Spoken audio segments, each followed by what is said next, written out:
अच्छे तरीके से रहते हैं, अच्छे कपड़े पहनते हैं, पढ़े लिखे हैं, अच्छा खान पान है, अच्छा रहन सहन है, तो उससे काम चलने वाला नहीं है। क्योंकि आप किसी भी बस्ती में, किसी भी गांव में अगर रहते हैं, आप ये कोशिश करते हैं कि उस बस्ती में, उस गांव में, उस मोहल्ले में आप वहां मकान बनाते हैं जहां अच्छे लोग रहते हैं, या आप जिनको अच्छा समझते हैं अपने सामर्थ्य के अनुसार वहां रहने का प्रयास करते हैं। तो इसका मतलब क्या है कि अकेले आपके सभ्य होने से काम चलने वाला नहीं है। हमें तमाम उन लोगों को सभ्य बनाना होगा जो हमें किसी न किसी रूप में प्रभावित करते हैं। अब इस सभ्य के ऊपर के बाबा साहब अंबेडकर ने सभ्यता के ऊपर कुछ कहा, अगर उस चीज को हम जान लें तो मुझे लगता है इस कलाचारिक जो प्रशिक्षण है, प्रस्तुति है, तो इसकी सार्थकता को हम मतलब अपने अंदर डाल पाएंगे, इसकी सार्थकता को पहचान पाएंगे। जैसे बाबा साहब अंबेडकर ने सभ्यता के बारे में क्या कहा था? उन्होंने कहा सभ्यता एक वरदान है। क्या कहा उन्होंने? कि सभ्यता एक वरदान है, वह मानव, वह प्रकृति, कला और कौशल के ज्ञान का संचित भंडार है। क्या है वो? मानव, इंसान, प्रकृति, कला और कौशल के ज्ञान का संचित भंडार है। वह एक नैतिक संहिता है। क्या है? सभ्यता क्या है? नैतिक संहिता। कि आप छोटे बड़े का ख्याल रखें।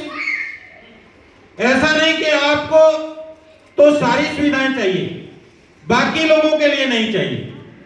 तो बाबा साहब ने क्या किया? क्या बाबा साहब ने जो चीज प्राप्त की, क्या वो अपने तक सीमित रहे? बाबा साहब ने खुद प्राप्त की शिक्षा आप सबको अधिकार दिलाया। तो बाबा साहब ने जो चीजें प्राप्त की उसके अवसर आपको भी उपलब्ध कराए। तो बाबा साहब से हमें सीखना चाहिए कि अगर मेरे पास अच्छा मकान है तो मेरे भाई के पास भी अच्छा मकान होना चाहिए, मेरी बहन के पास भी अच्छा मकान होना चाहिए, मेरी बेटी के पास भी अच्छा मकान होना चाहिए, मेरे पड़ोसी के पास भी अच्छा मकान होना चाहिए, मेरे रिश्तेदार के पास भी अच्छा मकान होना चाहिए, मेरे तमाम मोहल्ले के लोगों के पास अच्छा मकान होना चाहिए। तो बाबा साहब अंबेडकर ने अच्छा बने और अच्छा बनने का मार्ग प्रशस्त किया।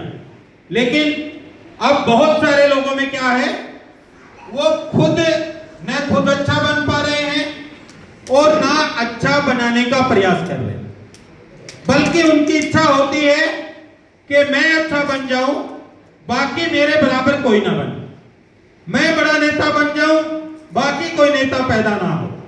ये जो सुप्रीमोवाद है, तो इसको हमें नकारना पड़ेगा। ये हमारे लिए बहुत घातक है। ये व्यक्तिगत महत्वाकांक्षा जो है, ये नैतिक संहिता को नष्ट करेगी।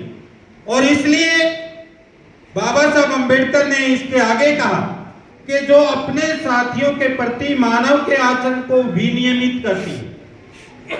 सभ्यता क्या करती है? अपने मानव के प्रति आचरण को विनियमित करती है। वह एक नागरिक संहिता है, वह एक सामाजिक संहिता बताई, एक नागरिक संहिता बताई, जो प्रत्येक व्यक्ति के द्वारा पालन किए जाने वाले नियमों, विनियमों की व्यवस्था करती है। और क्या करती है?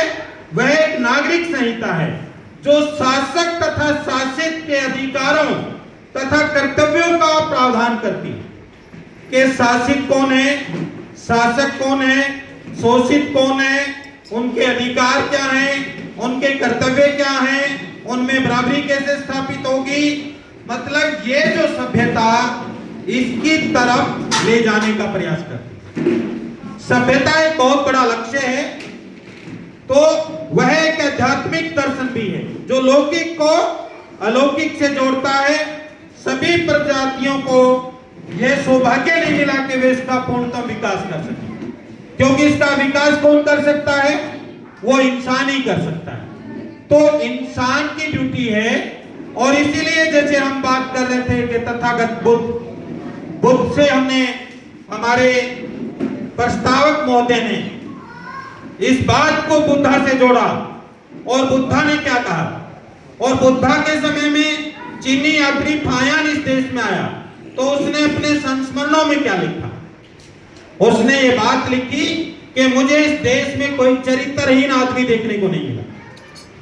क्यों लिखी? क्योंकि चीनी यात्री फायान जब इस देश में आया तो इस देश में चरित्रवान लोग थे, लेकिन वो चरित्रवान जो लोग थे धीरे धीरे आज उनका चरित्र खत्म होता जा रहा है। वो चरित्र क्यों खत्म होता जा रहा है? वो सभ्यता क्यों नष्ट होती जा रही है? उस सभ्यता को हम क्यों स्थापित करना चाहते हैं? और सभ्य लोग, हम सभ्य क्यों बनना चाहते हैं? क्योंकि सभ्य लोग क्या करते हैं? सभ्य व्यक्ति वह होता है जो न सिर्फ अपने लिए बल्कि दूसरों के लिए भी सम्मान रखता है, और दूसरों की बातों को भी ध्यान से सुनते हैं, बिना किसी रुकावट के दूसरों की बातों को सुनने और समझने की पूरी कोशिश करते हैं। वे हर किसी का सम्मान करते हैं, चाहे छोटा हो चाहे बड़ा हो। तो इसलिए जो हमारी सिंधु घाटी की सभ्यता थी वो इस तरह की सभ्यता थी, उसमें सभ्य लोग रहते थे। उसमें एक वर्णन ये भी आता है कि उस समय में ताले नहीं लगाए जाते थे। इसका मतलब क्या है? इसका मतलब चोरी नहीं होती थी। और चोरी क्यों नहीं होती थी? क्योंकि तथागत का जो त्रिशन और पंचशील का जो सिद्धांत है उसका लोग संगायन करते थे, उसका पालन करते थे, और इसीलिए यहाँ पर लोग चरित्रवान लोग थे। और चरित्र को मापने का पंचशील का एक पैमाना था। एक सील अगर भंग हो जाए तो 20% चरित्र खत्म हो जाता है, दूसरा सील अगर भंग हो जाए तो 40% चरित्र खत्म हो जाता है, तीसरा सील अगर भंग हो जाए तो 60% चरित्र खत्म हो जाता है, चौथा सील अगर भंग हो जाए तो 80% चरित्र खत्म हो जाता है, और पांचवा सील अगर भंग हो जाए तो 100% चरित्र खत्म हो जाता है। और आज इस देश में ऐसा ही किया जा रहा है कि हमारा जो चरित्र है, चाहे वो नाटकों के माध्यम से, चाहे वो फिल्मों के माध्यम से, चाहे वो कवि और लेखकों के माध्यम से, तो इसलिए हमें यह आवश्यकता महसूस हुई कि हमारे अपने समाज के लेखक हों, हमारे अपने कवि हों, हमारे अपने नाटककार हों, हमारे अपने गीतकार हों, कि हमारे अपने कलाचार वाले लोग, अगर वो सभ्यता का जो है मानव के विकास का एक चरण है, जो सामाजिक संगठनों, हमारे जो सभ्यता के मूल्य हैं और ज्ञान के विकास को दर्शाता है, तो उसको हम पुनः इस देश में खड़ा करना चाहते हैं। क्योंकि इस देश से वो सभ्यता खत्म हो गई या खत्म होती जा रही है और हम उसको स्थापित करना चाहते हैं। लेकिन क्या ये व्यक्तिगत तौर पर पाई जा सकती है? बहुत सारे लोग भाषण देकर के व्यक्तिगत तौर पर इसको हासिल करना चाहते हैं, और हम लोग भी समझते हैं कि इन लोगों के माध्यम से ये हासिल होगी। क्या व्यक्तिगत तौर पर किसी को महिमा मंडित करने से या मेरे ही बोलने से ये सभ्यता स्थापित होगी? जब तक आप सारे लोग बोलने वाले नहीं बनेंगे, जब तक हमारे जो लोग यहाँ पर उपस्थित नहीं हैं वो लोग भी बोलने वाले बनेंगे, वो लोग भी सभ्य बनेंगे, तभी सभ्यता स्थापित होगी। और उसके लिए साथियों हमें सामाजिक संगठन चाहिए। जैसे हमने बामसेप और बामसेप के उपसूट विंग बनाई, तो जैसे मूल निवासी सभ्यता संघ है, तो संगठनों के माध्यम से हम उसमें नियम कानून या जो हमारी संस्थाएं हैं जो समाज को व्यवस्थित रूप से संचालित करती हैं, तो हम व्यवस्थित चाहते हैं, सिस्टम चाहते हैं। एक सिस्टम के तहत हमने, जैसे आज इस कार्यक्रम का एक सिस्टम बना, तो इसी तरीके से इससे हमारे नैतिक मूल्यों का विकास होता है। यह मूल्यों, विश्वासों और प्रथाओं का एक सेट है जो समाज की सभ्यता को परिभाषित करता है। इससे ज्ञान का विकास होता है, क्योंकि लेखन, कला, विज्ञान और प्रौद्योगिकी जैसी जो चीजें हैं वो मानव सभ्यता को आगे बढ़ाती है। तो सभ्यता के विकास का एक महत्वपूर्ण हिस्सा मानव व्यवहार में सुधार है। एक सभ्य व्यक्ति अपने व्यवहार को समाज के नियमों और मूल्यों के अनुसार समायोजित करता है।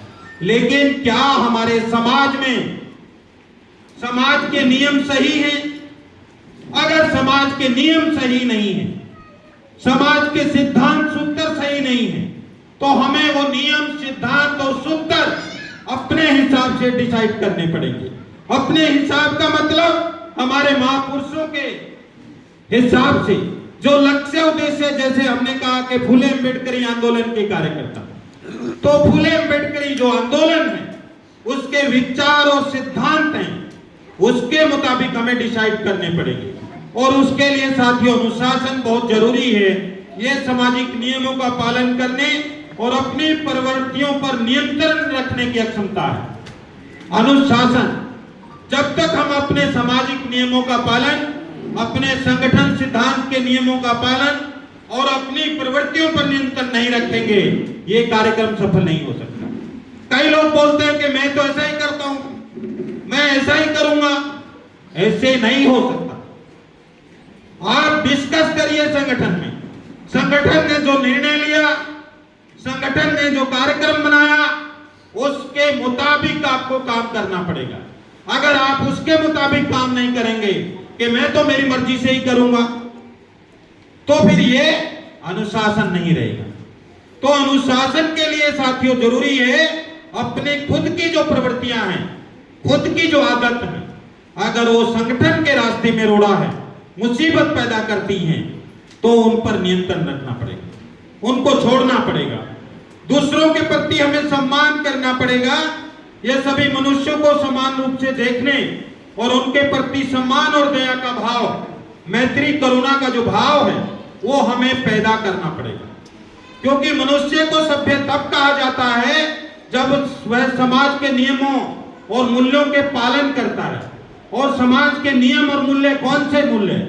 जो हमारे महापुरुषों ने, जैसे राष्ट्रपिता ज्योतिबा फुले ने खुद को कुर्बान करके, ये हमारी बहनें, बेटियां, माताएं बैठी, इनको पढ़ने का अधिकार दिया, खुद कुर्बान हो गए, खुद की परवाह नहीं की। लोग कहने लगे दूसरी शादी कर लो। राष्ट्रपिता ज्योतिबा फुले ने उस समय में कहा, हो सकता मेरे अंदर कोई कमी हो, मेरी वजह से बच्चा पैदा नहीं हुआ हो। अपनी मर्दानगी को ठोकर मारी इंसानियत और मानवता के लिए। लेकिन ये चीज आज तक स्कूल, कॉलेज और यूनिवर्सिटी में नहीं पढ़ाई जाती। क्यों नहीं पढ़ाई जाती? अगर ये चीज पढ़ाई जाती तो निश्चित तौर पर औरत का सम्मान होता, औरत की इज्जत होती, बहन बेटियों की इज्जत होती। ऐसे ही हमारे दीनबंधु सर छोटूराम, जिनको बेटी बेटियां थी, लोग कहने लगे दूसरी शादी कर लो। दीनबंधु सर छोटूराम जी ने क्या कहा? ये समाज के बेटे और बेटियां मेरे ही बेटे और बेटियां हैं।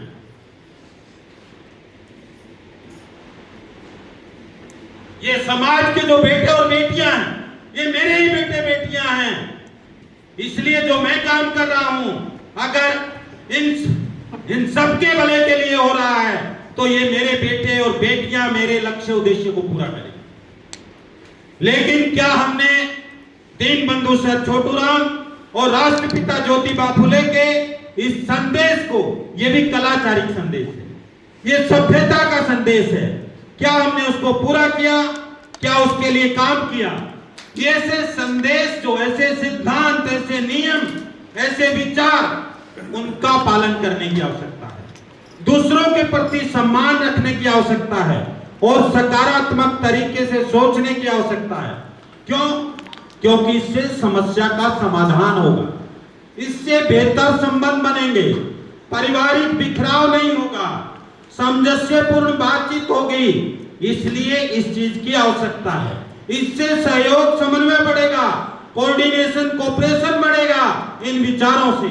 और इन विचारों का प्रचार प्रसार करने के लिए साथियों, मूल निवासी सभ्यता संघ के माध्यम से हमने ये कार्यक्रम लगाया है कि इससे शिक्षा, यह ज्ञान और कौशल हासिल करने की क्षमता है, जो एक व्यक्ति को सभ्य व्यक्ति बनाने और बनने में मदद करता है।